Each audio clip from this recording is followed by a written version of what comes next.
You are more than these physical bodies, aren't you? You are source energy expressing here. And you've come not because the world is broken and in need of repair, but because you are a creator who will constantly, eternally expand.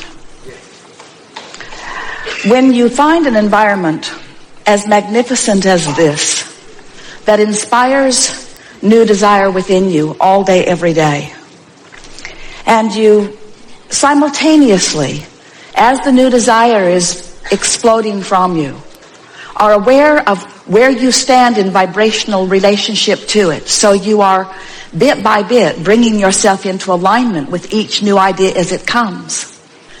You begin to develop this steady, progressive path of delicious unfolding. We call it life in the vortex. But for those who don't know about the vortex or who want to call it something else, for those who aren't aware that they are vibrational beings, who don't know that the source within them is calling them eternally, as they see you living life from inside the vortex, they describe you in this way. They say, how is it that you barely seem to identify something as something that you would like to participate in, and it moves to you and you move to it? How is that so? As they observe you, they say, how is it that you are so clear-minded that a question occurs, but almost as soon as the question has been formulated within you, the answer begins to come? How is it that the answers are so fast on the heels of your questions? What is up with you, they want to know. How is it, they say, that you can barely tip your toes into something that would be remotely recognized by many others as a problem, but before you even get your feet wet, the solution begins to show itself to you? How is it you are joyful mostly? How is it that you are fun everywhere you go? How is it that your timing is so precise? How is it that you maintain your physical vitality? How is it that you seem to move through time without decline? How is it that you remain physically focused, and yet there is something about you that seems otherworldly? And to most of them who are not ready to hear what you say about the vortex, you say to them something that is softer and simpler.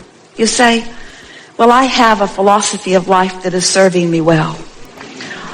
I believe in the well-being that surrounds us. I believe it is dominant. And because I believe it is dominant, I look for it. I focus upon it everywhere I look. And because I look for it, I find it. And when I find it, I focus upon it.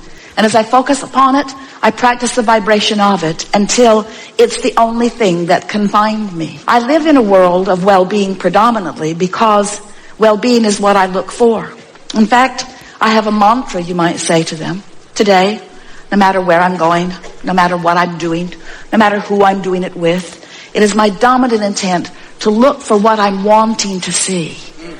Because when I look for what I'm wanting to see and find it, I practice the vibration of that. And then my world is filled with things that essentially, things that in essence are the same as that.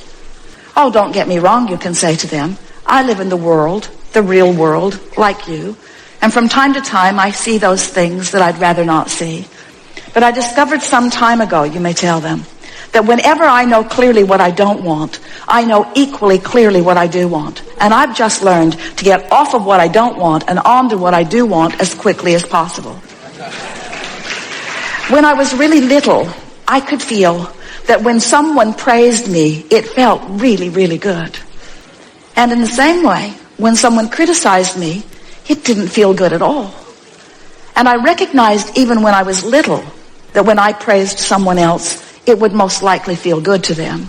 And that if I were to criticize them, it would most likely not feel good to them. But what I was startled to discover is that every time I criticize anyone else, I don't feel good either.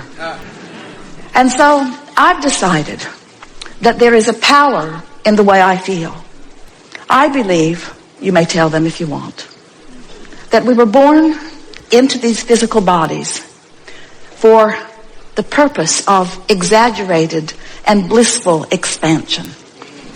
And as I participate with those who surround me, I know that it's true of me and all of them that we are doing exactly that. But then somewhere along my trail, I figured something else out. Not only do I want to feel good, and not only does it feel really good to feel good, but I discovered that I have unconditional control of the way I feel. That was a big step for me. Because when I discovered that through the power of my focus, I could always find something that would feel good, and that if I deliberately do focus, that I can train myself into a frequency where only good feeling things can find me, my life started getting better right away. But then I discovered that there's an even deeper law behind it. I finally figured it out. I figured it out through my own trial and error, through my own exposure of my own life to the details that surrounded me.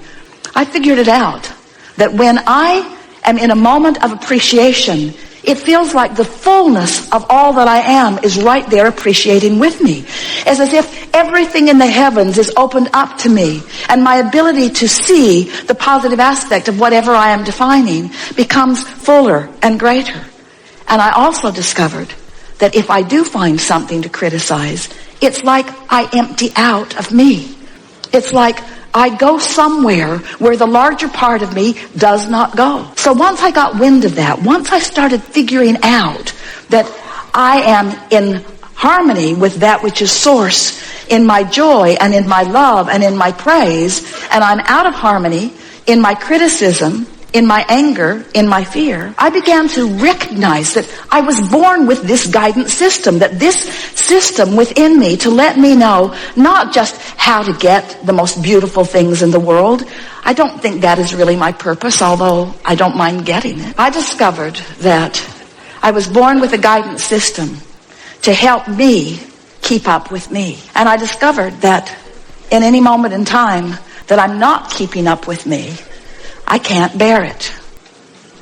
For a long time, I thought that my negative emotion was because of something that somebody else was doing. And I cannot tell you how liberated, these are your words to them, I cannot tell you how liberated I was when I discovered that I hold the keys to my own freedom. That freedom, all that freedom is the freedom from resistance. And that resistance can only be self-applied.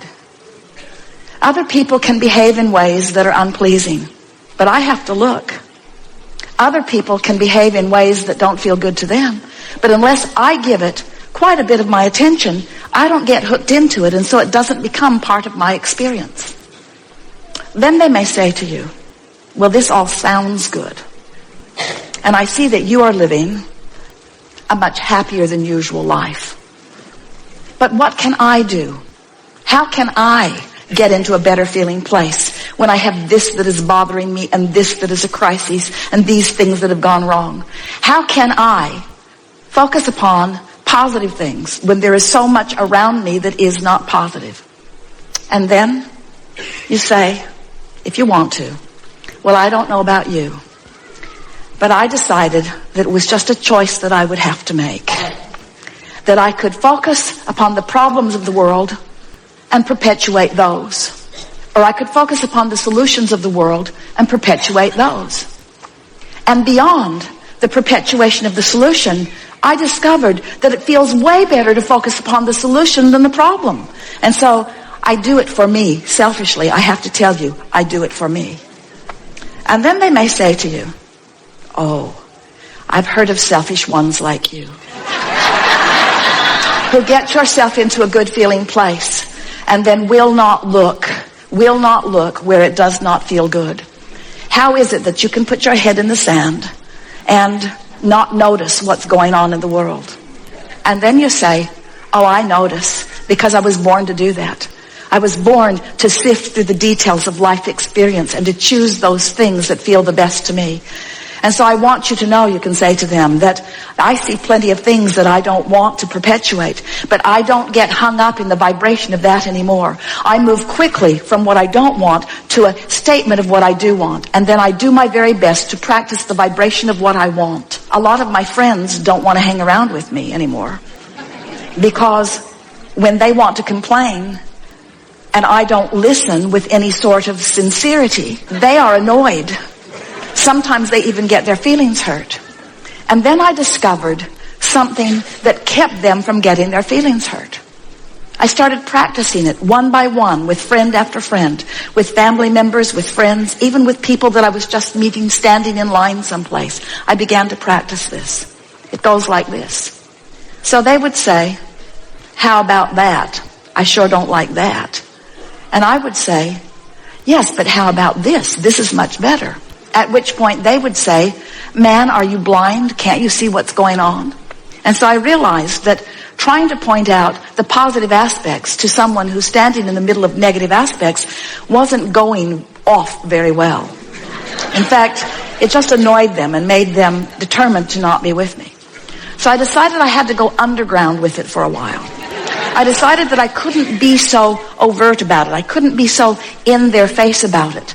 So I just practiced in my own mind. When I would hear a complaint from someone, I would write down, if I could, or remember if I could, what is it that I think they really want? Because it's pretty easy to know what someone wants when they're expressing what they don't want. And then I would practice seeing them having what they wanted rather than seeing them as not having it. I began practicing seeing them as they want to be. When someone indicated to me that they were sick, I immediately began to see them as well. And I began practicing the vibration of wellness. And then one by one, as my friends would present themselves to me, not one of them was put off by my newfound vibration, because this is the way it would play out. They would say, "Things aren't going well for me." And I would say, "You know, I heard about that, but then I remembered who you are." And I began practicing in my own mind. When I'm not with you, it's much easier, I have to tell you. I began practicing in my own mind who you really are. And I've discovered things about you that are so intoxicating that now I think about them, not because I'm trying to help you improve, but because it just simply feels so good for me to acknowledge who you really are and what you've really got going on. And this is the list I've made about you. These are the positive aspects of your life. This is who I know you truly to be. This is how I see you. This is how I know you. And this is why I love you, you see.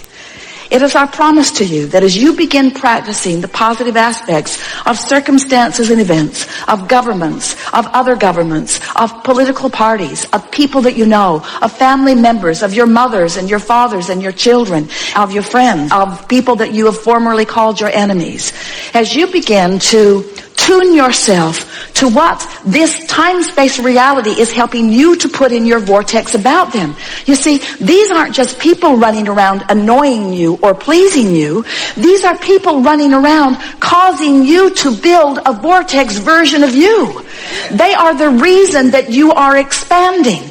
And so when they are the reason that you're expanding and you look back at their trouble, now you're extra mad at them because first they caused you to expand and now they're holding you back from your expansion. What we want you to realize is that no one can hold you back. There is no assertion in this attraction-based universe. It is all attraction.